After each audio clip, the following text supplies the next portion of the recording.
Hello students, welcome to KlassPM. So the last topic regarding vibrational spectroscopy and rotational spectroscopy, that is diatomic vibrating rotator. What is this and how it is related to the vibrational and the rotational spectroscopy, we will see now. So this is the last topic, you can say that in the rotational spectroscopy or in the it is related to both vibrational and rotational spectroscopy. Let's take an example, AB molecule. AB molecule have the two atoms, that is A atom and the B atom. Let's assume that this AB molecule is under rotational motion. It is rotating. Let's take this example. If any molecule rotates, now the here question, this bond length between A and B molecule will changes or remain same. It remains same or it changes.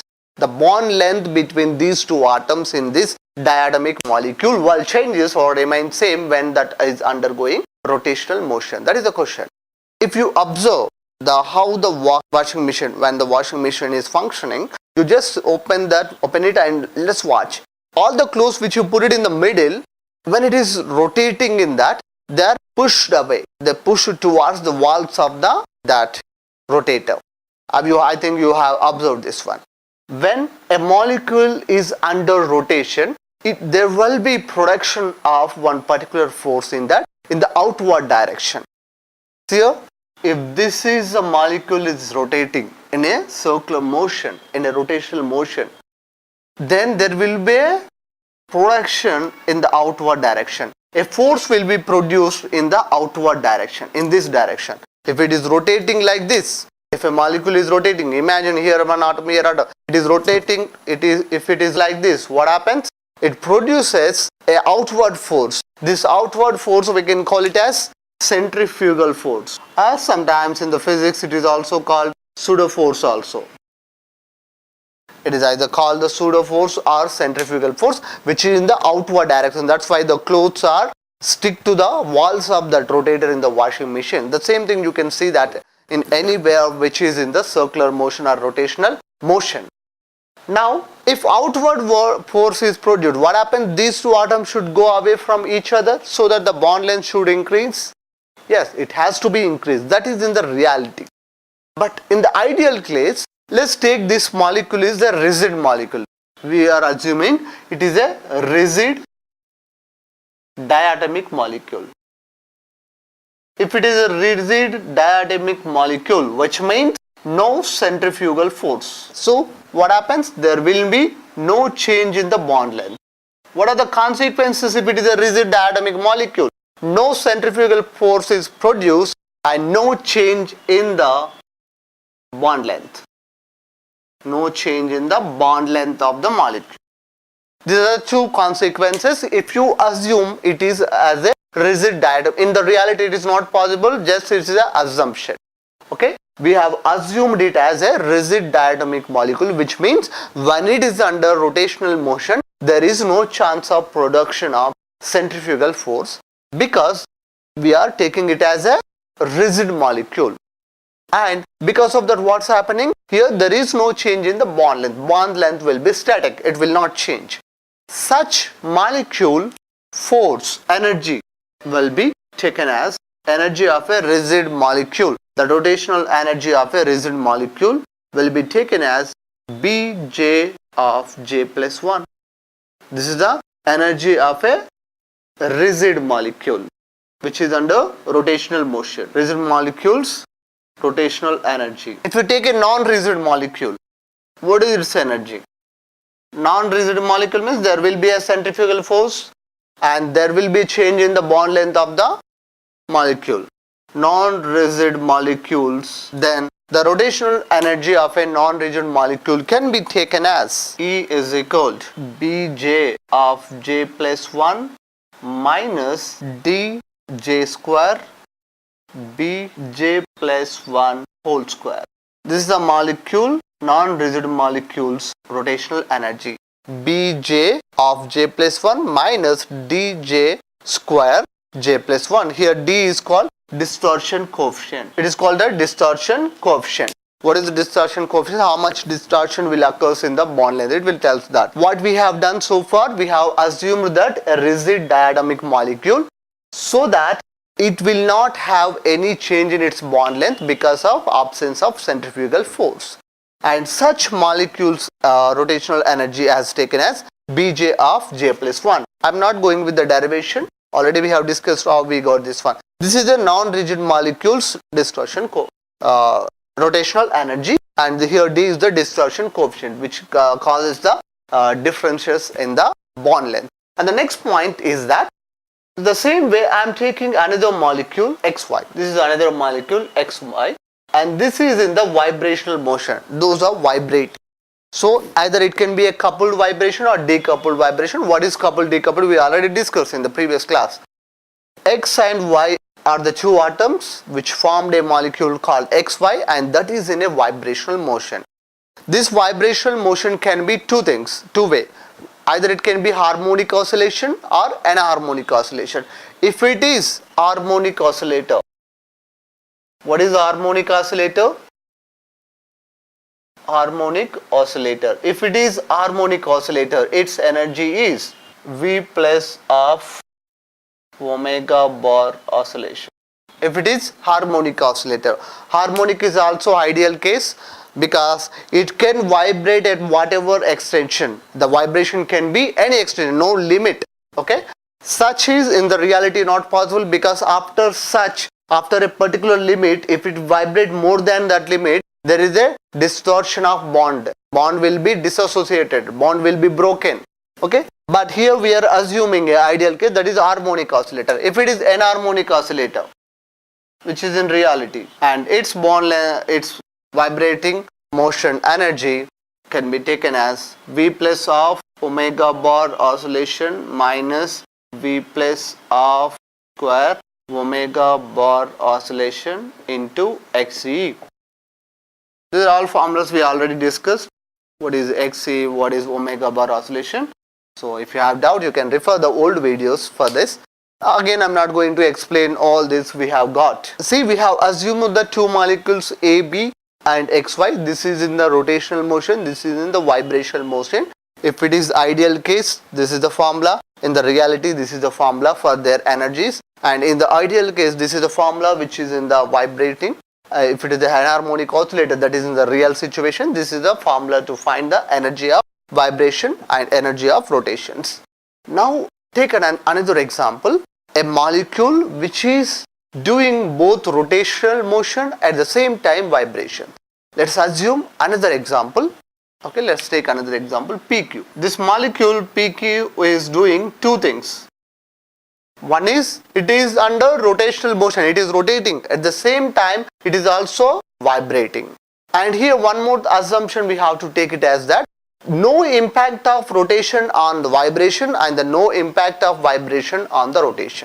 There will be impact, but in our assumption we are taking that no impact of rotation on vibration motion. At the same time, no impact of vibrational motion on the rotational motion. Both are independent. Now such molecules energy can be taken as E. I am writing a rotational and the vibrational will be taken as Bj of j plus 1 plus V plus of omega oscillation minus V plus of whole square omega oscillation into XE. Okay, I hope you understand up to here. Just we have whatever already we have discussed, that is only we have once we revised. What we have done, we have taken a molecule which is doing only rotational motion, and this is a rigid molecule. Rigid molecule means no centrifugal force and no chance of change in the distortion of the bond length. Such molecules energy, rotational energy, can be given with this formula. And if it is a non-rigid molecule which causes a distortion in the bond length, such molecule rotational energy can be taken with this formula. Next, I have taken another molecule XY in this which is under vibrational motion, and if it is a harmonic oscillator, its energy is given by that formula. If it is an anharmonic oscillator, that is a limited vibrations which you can do in reality. that is its energy. I have taken another example, that is PQ. This PQ molecule specialities, it is doing both rotational motion, it is under rotational motion, at the same time vibrational motion. While rotating, it is making vibrations too. But here our assumption is that no impact of rotational motion on vibrational motion and the no impact of vibrational motion on the rotational motion. Both are independent motions. In that case, that molecule energy will be given with this formula. Now, let's try to understand what is diatomic vibrating rotator. I hope up to here you have understood. We'll move further. Okay, we have assumed that there is no impact of vibrational motion on the rotation and there is no impact of rotational motion on vibrational motion. This is the ideal case. Even it is in the reality, it does not happen. The impact of rotational motion on the vibration will be there, and the vibrational motion rotation will be there. In the reality, how it will be there, we will see that. So before that, we need to understand one more thing. The energy gaps between the rotational motions are very less. The energy gap in the rotational motion is very less. Energy gap in rotational motion is very less. It's almost 1 to 10 centimeter per inverse per centimeter. I'm talking in terms of the wave number. And the energy gap in the vibrational motion, energy gap in vibrational motion, it is very high, very large. It is almost 3000 per centimeter. This much. Which means in every vibrational range, there are many rotational ranges. For example, here you can see, this is one energy level of this total together, this total, which is I put it in the curly bracket, the flower bracket. Entire one is the one vibrational level, energy level. This is second vibrational level, energy level, and next third vibrational energy level. In each vibrational level, there are multiple rotational energy levels. In each vibrational level, there are multiple rotational energy levels. And here, there is a one change in the vibrational change. If there is a one change in the vibrational motion, it causes multiple changes in the rotational motion. One change in the vibrational motion causes multiple changes in the rotational motion. How it will be? So here I classified that one particular molecule which is in the ground level of vibrational motion. In the vibrational motion energy levels, if you are taking, this is the ground level, this is the first excited level in the vibrational motion. And there is a multiple in this one V is equal to 0 level of vibration. There are J is equal to 0, J is equal to 1, J is equal to 2, J is equal to 3, J is equal to 4. These multiple levels are there. And how the energy transition will take place. The first change we will discuss about delta J is equal to 0, which means when there is a change in the vibrational motion, one particular molecule, its vibration motion has been changed from ground level to excited state, it's gone. From V is equal to 0 to, it went to V is equal to 1 by absorbing energy. How it will go? What about the changes in the? It may be from J is equal to 0 to J is equal to 0 in the V is equal to 1. See, this transition from V is equal to 0 to V is equal to 1 causes multiple changes in there. That may be from J is equal to 0 to J is equal to 0, or J is equal to 1 to J is equal to 1, J is equal to 2 to J is equal to 2, J is equal to 3 to J is equal to 3, J is equal to 4 to J is equal to 4. Here the vibrational motion energy level has been changed from V is equal to 0 to V is equal to 1, but no change in the energy levels of the rotational motion, because when it is in the V is equal to 0, it is at 0 level of J.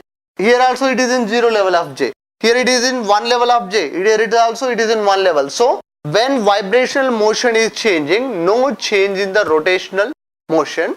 That is one that we have taken delta J is equal to 0, because earlier it was in the 0 level of rotation. After V is equal to 1 also, it is at the 0 is equal to. What it's conveying? It is conveying that if vibrational motion changes, the rotational energy gap may not be changes. It is at J is equal to 0 level of vibrational, first vibration, ground vibrational level, and the same J is equal to 0 of higher vibrational level.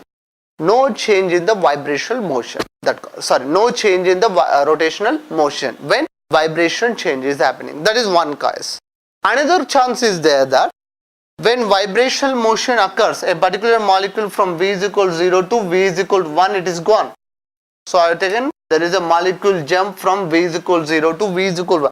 It may causes, see, that particular molecule in this vibrational level, it may be at J is equal to 1, or it may be at J is equal to 2, or J is equal to 0, 1, 2, 3, anywhere it can be there.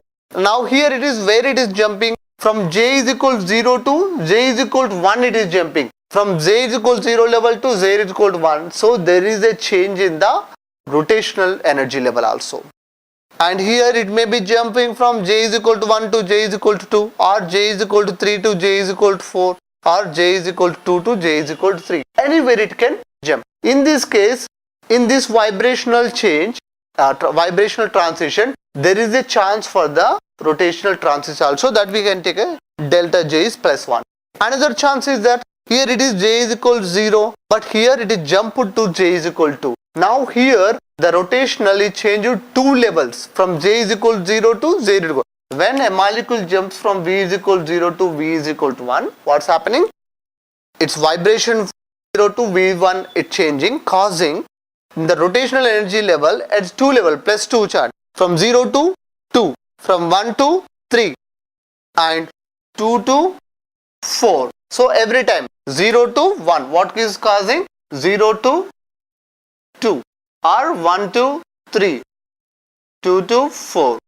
Earlier, these are all at levels of V is equal to 0. These are all levels at V is equal to 1. So, what's happening here? From 0 to 2, plus 2 transition is occurring. Here also plus 2 transition, plus 2 transition. That I have classified as delta J is plus 2.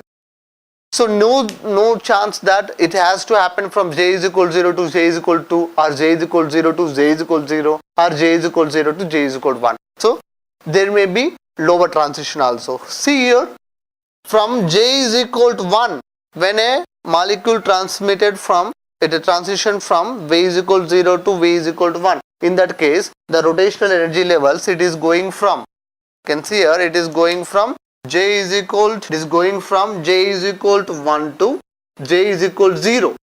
In the V is equal to 0 state, it is at 1 level, but it is jumping from J is equal to 0. If it is J is equal to 2 level in V is equal to 0, it is jumping to 1. 3, it is jumping to 2. Here minus 1 transition is occurring. Okay, from ground level of rotational energy level, it is jumping from higher energy level. Okay, so that's the way I have classified it. Delta J is minus 1. Another chance is there. If when a molecule is transitioned from V is equal to 0 to V is equal to 1, here in this case it is jumping from J is equal to 2 energy level to J is equal to 0 energy level. J is equal to 3 energy level to J is equal to 1 energy level. J is equal to 4 energy level to J is equal to. Here the transition involves minus 2. So such changes may occur. That's why I said when a molecule is undergoing vibration, it causes multiple transitions in its rotational energy levels. One transition in the vibrational motion may causes multiple transition in the rotational motion. That is what we have discussed here. I hope you have understood. So this you can say that O branch, this is P branch, this is Q, this is R, S branch. And here there's many times the question came here. O branch, P branch, Q branch, R. O is minus 2 transition, P is minus 1, Q is 0 transition. Here one thing you have to remember, this R and S transitions always R, S and S, Q. All these transitions originate from the ground level, but when it comes to O and P branches, they never originate from the ground level, they always originate from the higher level. You can see here, it is originating from 1, 2, 3, 4. It is originating from 2, 3, 4, but it never originates from the ground level because it is minus 1 and minus 2, from higher level to lower level in the rotational energy levels. I hope you have understood what is diatomic vibrating rotator. And out of this, what is that? Whenever a transition occurs in the vibrational energy levels, vibrational motion, it causes multiple transitions in the rotational motion. I hope you understood this. Next, after this, we are going to discuss about NMR spectroscopy in the next class.